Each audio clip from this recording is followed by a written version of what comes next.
Introduction to Living Clean. The journey continues. Living clean is a lifelong journey, and the NA program gives us tools to build a life infused with hope. No matter where we are on our journey, we believe that it can get better and that we can get better. We practice living a principled life and find a new way to live. We try new things, and some of them suit us better than others. As we experience living clean with its ups and downs, miracles and struggles, dead ends and open doors, we see the world more clearly and better understand our place in it. The program of Narcotics Anonymous is the way we found to escape lives of desperation and pain. But that's not all NA is. It's a path, a process, and a way of life. Many of us come in with just the barest hope that we can get the pain to stop. In the beginning, our willingness is born of our suffering and fear. Living the program changes us in ways we might expect and in ways we never imagined. NA gives us the ability to turn our desperation into a passion to live fully and grow spiritually. We experience relief almost from the beginning of our recovery, and our first experiences of joy are like seeing color for the first time. Our minds are open and our spirits are free.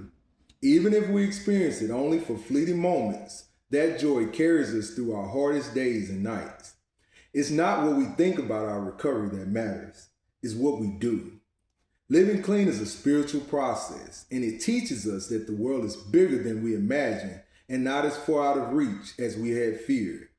Our flawed beliefs about people who didn't use drugs shaped our opinions about what we may be like when we stop.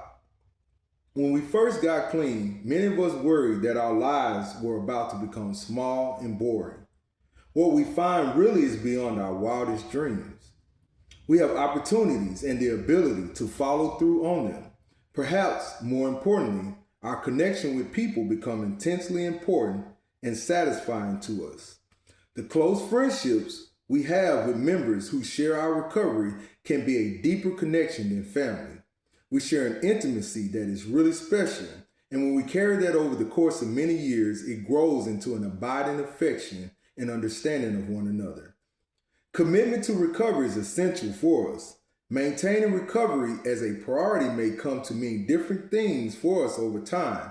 We need to maintain our connection to NA by taking responsibility for our lives also matters.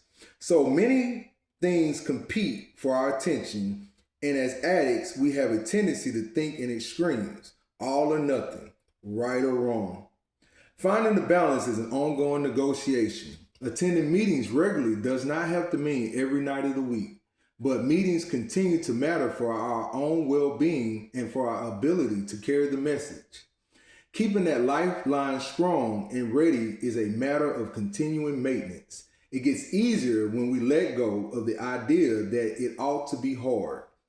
After many years of recovery, a member shared that he's finally able to answer the question, is it possible that life is really this simple? With a simple yes. The principles we practice in NA have meaning throughout our lives. They offer us a way to stop using and to free ourselves to be ourselves. Working the steps, studying traditions, and applying ourselves to service in and out of NA helps us to discover who we are and what we believe. Carrying the message brings us awareness of our gifts and limitations and guides us to change. We can measure our lives not in years or by the things we gain or lose, but by the degree to which we make peace with our own lives and the world around us. Spiritual growth is the real success. As our recovery unfolds, we find ourselves resolving feelings we never admitted we had. Open-mindedness gives us the ability to see more and more clearly within ourselves as we go through the never-ending process of surrendering, taking inventory, and inviting change. The message we carry has three parts. Any addict can stop using, lose the desire to use, and find a new way to live. We talk a lot about the first two because stopping is an emergency when we get here, and losing the obsession is necessary for us to enjoy our lives.